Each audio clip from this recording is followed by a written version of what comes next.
guess who's back? With some resemblance of production quality this time. So yeah, I don't normally do this, but I'm mainly doing this because it's just easier for me to do if I just film it like this. And you'll benefit from it as well because you get to see my very, very handsome face. So Mattel has revealed 4 dinosaurs? No, because there's a fucking car in there.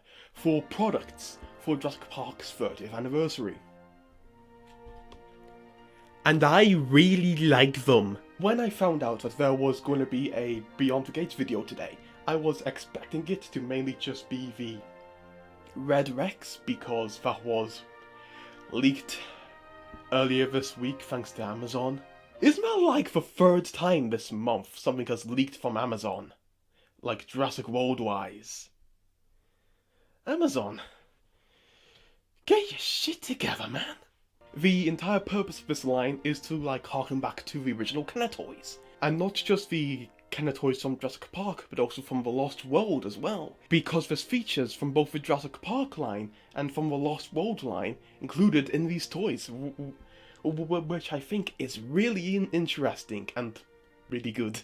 Hey, that's pretty good. So the first pack that we're looking at is the Ian Malcum thing. It includes both Ian Malcum, of course, a Dilophosaurus, and a baby Triceratops, alongside a fucking jetpack. Look, I'm aware it's not actually a jetpack. I'm aware it's like a fucking hang glider because it was originally supposed to be the climax of the Lost World. But don't tell me that. Don't tell me this doesn't look like a fucking jetpack. Now, I don't normally talk about the box because it's just a box, but the packaging art on this looks fantastic because obviously it's harkening back to the packaging of the original Kenner toys, and it just has this beautiful artwork of Ian Malcum just destroying this poor Dilophosaurus. Like, the Dilophosaurus is just hunting. It's the way the natural world works. It's just fucking shooting the missile out of the Dilophosaurus.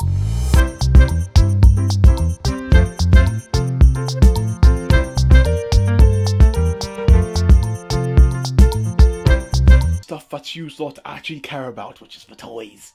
So the first thing I'm going to talk about in this pack is the Dilophosaurus, which, to be fully honest, out of everything we've seen for this 30th anniversary line so far, it's the thing that the Dilophosaurus specifically is the thing that I'm the most meh on, because it looks weird to me, because it looks like somebody just took the average Velociraptor body and just put a Dilophosaurus head on it. But yeah, again, this could very easily just be like a simplified version of the Hammond Collection Dilophosaurus.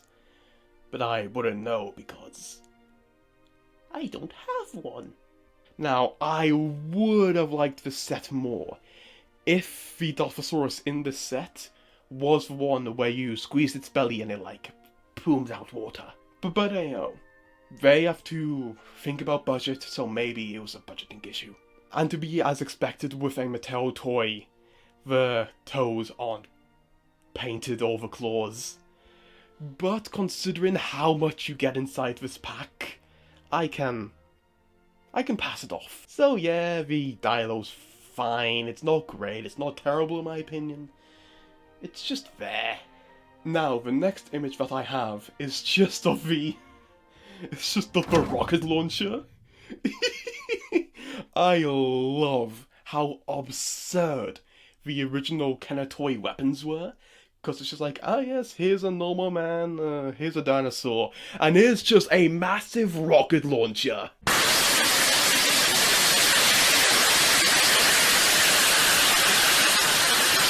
Now, on about the namesakes of the set, we have Ian Malcum, because I think he's borderline perfect.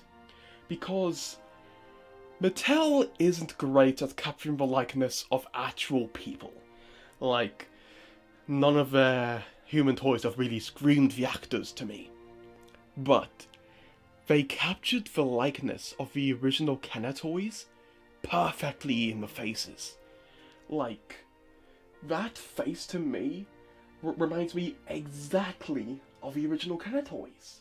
So I guess it's easier for a toy to emulate another toy than a real human. Which makes sense because they're both toys. Now, this set comes with a little tiny Triceratops. It looks so innocent. There's nothing inside of that head. That head is just white noise. There is zero thoughts going on between those ears.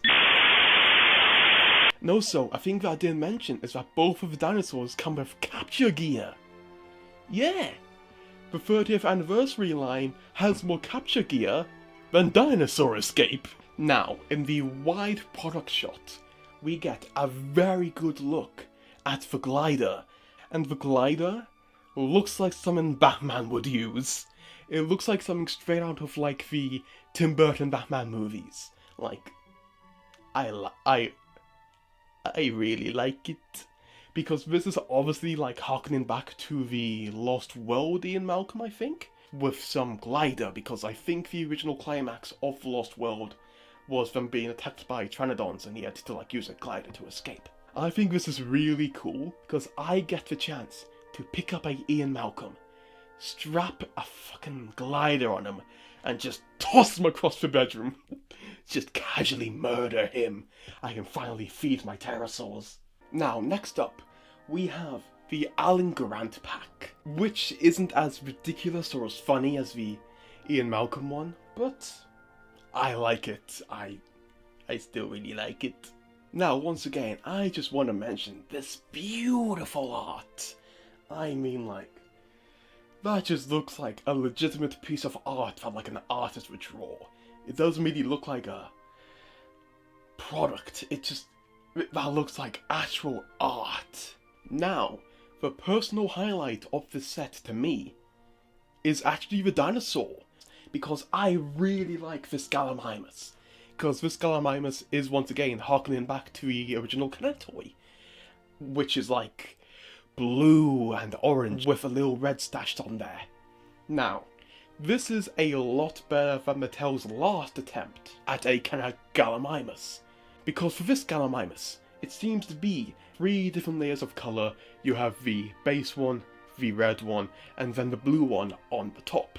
Which I don't know which one's more authentic to the original toy, because I don't have that one pictured in my head. But I do prefer how this one looks compared to the original one, because for the original Mattel Kenner Gallimimus, it was blue with reds just like stuck on there.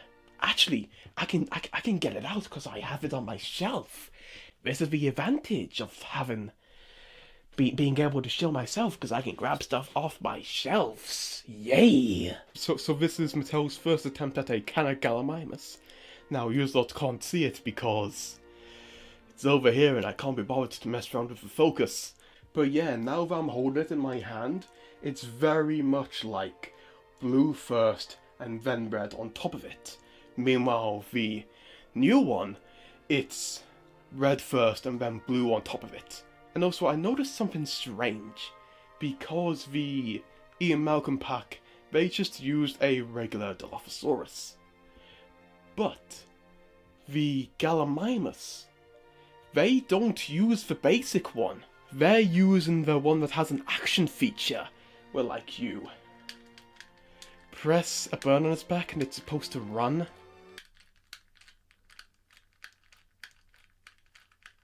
It just looks like it's holding in a piss. I'm pissing. Now, since Alan Grant doesn't have a accessory like a backpack, unlike Ian Malcolm, so Alan Grant comes with 2 weapons. He comes with this gun that shoots a massive claw, and the second weapon is like this large grappling hook. Even though, in what situation would you need a grappling hook this big? Because, like, if you grapple a dinosaur, Either A, you will be bringing the dinosaur towards you, in which it can bite you, in which it can kill you, or you're bringing yourself towards the dinosaur. You're dead. Now, the Alan Grant does look a bit weird. Out of everything in the set, the thing I'm the most mad on is Alan Grant. But this set comes with a tiny little baby velociraptor, which is the thing that's supposed to be pursuing the Gallimimus. Even though, in this situation, I think the baby velociraptor is in the most danger, because like the Gallimimus could like become an ostrich and just like fucking kick it to death. Now, the capture gear in this set does go towards my idea of the velociraptor being the one that's actually in danger, because the capture gear in the set, it's for the Gallimimus.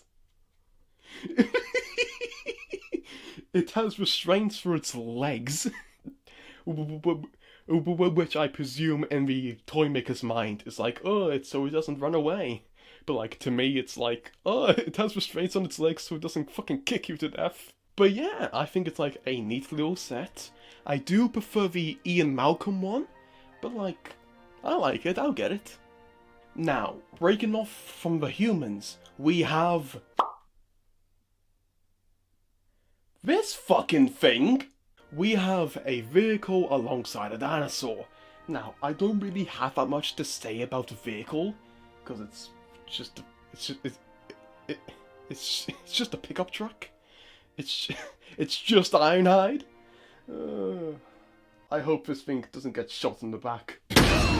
Now, the only real thing I have to say about this vehicle is the colour of it, because it reminds me of something from Chaos Theory. Chaos Theory? Chaos Effect, with the bright neon colours. Now, it reminds me of a specific dinosaur that I don't know the name of, so I'll be displaying like a photo of it here. Yeah, the colour of the vehicle reminds me of that hybrid that I don't know the name of. Now, the dinosaur is a odd choice, but I do think there are two main reasons behind this. The dinosaur isn't even a dinosaur, it's Scrotumosaurus. Yeah, you know, Scrotumosaurus. Yeah, everybody's favourite Permian animal. It's from the Permian, right? I think it is.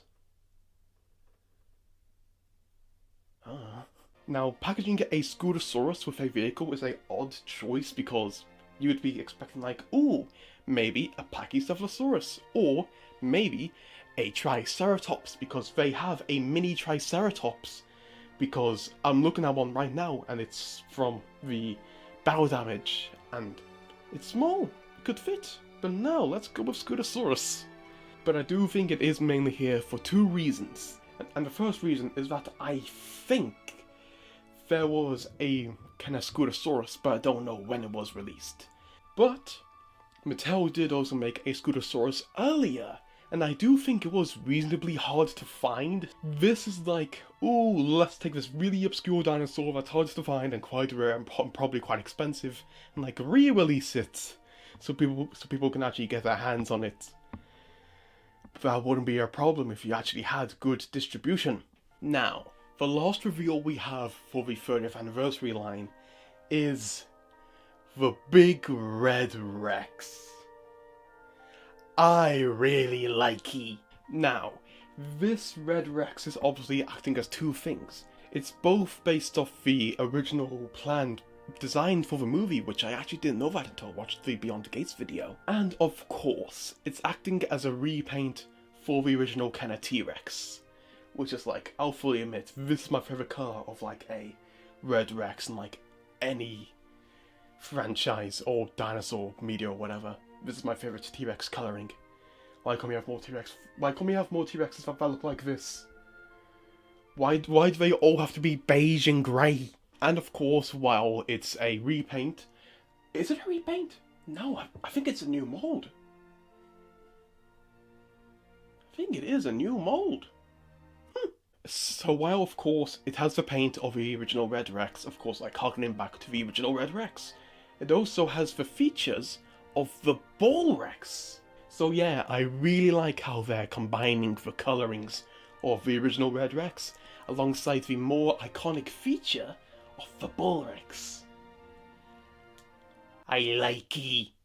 Now, I'll fully admit, at first, I did think this was a super colossal dinosaur, and this thing is around the size of a normal T-Rex toy. So, the Red Rex is gonna be like this big, which is good, which is my preferred size for when it comes to the T-Rex, cause I don't get the super colossal stuff, but out of everything from this Jurassic Park 30th anniversary line that is coming out, this is the thing that I'm least likely to get. That's mainly because I don't really need another T-Rex. I mean, like, I'm replacing the Thrasher T-Rex because around like nearly half a year ago, I think it has been half a year ago at this point, I pre-ordered the Hammond Collection T-Rex, which I plan to make that become my default T-Rex. And like, I don't really want like another stiff T-Rex, so like I probably won't end up getting it. But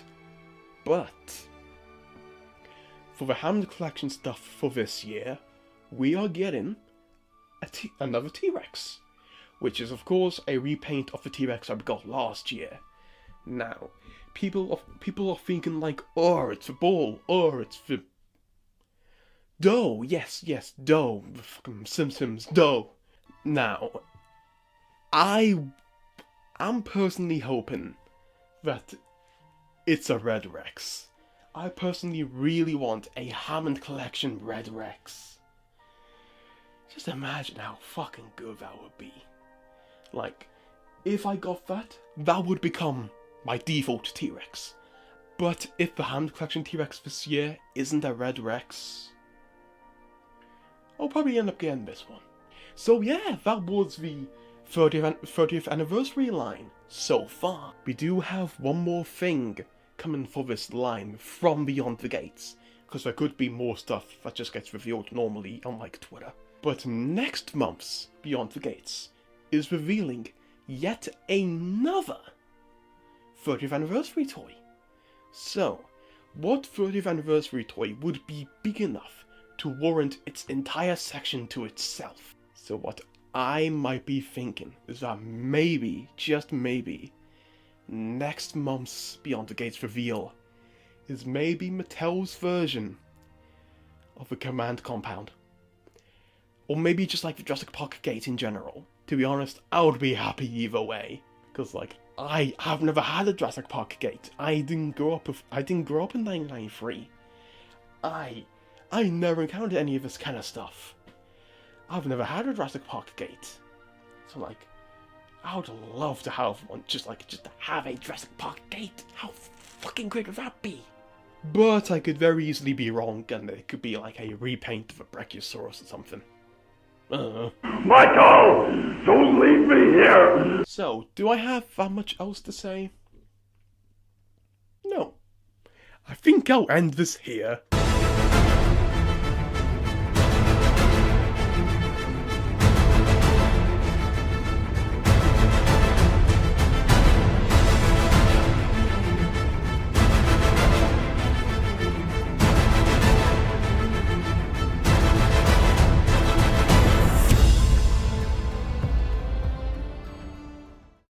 It's a bird, it's a plane, oh no, it's Lockheed Martin.